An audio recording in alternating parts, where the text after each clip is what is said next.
Hello everyone, so let's continue. So as of now we have created 4 roles. So let's start with the user creation. So what is the purpose of this role? The purpose is very simple. We have to create a user account with the name DevOps.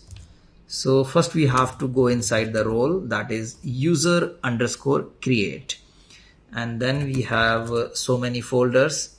So simply we have to go inside the task, and here you have to create your main.yml file. So there is nothing in that file. We have to write this YML file so that it creates a user account. So -name, let me give the description, create DevOps user. I have taken this example. You can create any user account. It is up to you.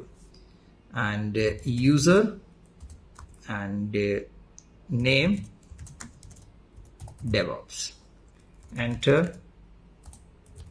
shell bin bash create home yes state. It should be present. So this is my main.yml file. Let me save and come out. Now my first task has been created, that is for the user creation. Now the next is set the time zone. So again you have to come 2 steps back, and this time we have to set the time zone.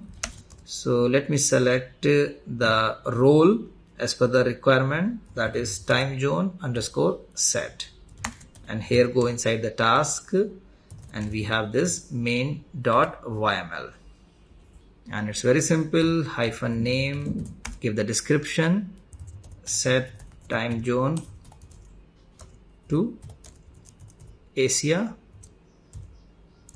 Kolkata, and here I have to use the module, that is time zone. Name Asia dash Kolkata. Let me save and come out. So we are done with the 2 tasks. Coming back to my PPT, the first task was create a DevOps user account, and the second task was set time zone to Asia Kolkata. So friend, that's all for this lecture. In the next lecture I will continue from here.